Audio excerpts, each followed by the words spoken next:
Welcome to Not Milk Never Milk. Subscribe if you're lactose intolerant.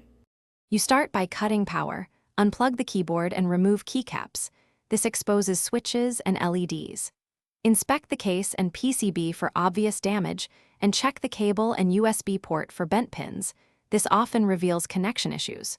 Once done, verify software lighting profiles to rule out firmware or driver conflicts.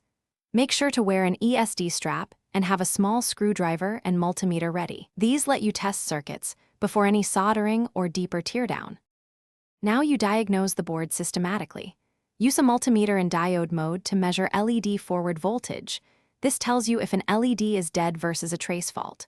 Probe continuity along nearby vias and traces. Broken traces need bridging. Next, test suspect LEDs or switches with a 3V coin cell or a hot swap tester.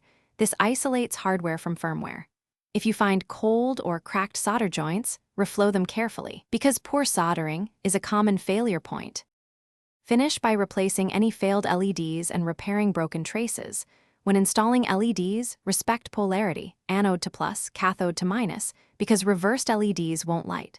Once repairs are complete, reassemble the keyboard, receipt keycaps, and reconnect to test with your lighting software. Verify each zone and key. If lights still fail, perform a firmware reset and test on another PC to rule out drivers. Troubleshooting tip: if intermittent, inspect flex cables and connector pins. Loose contacts mimic. Thanks for watching. If this was helpful, leave a like and consider subscribing. See you next time.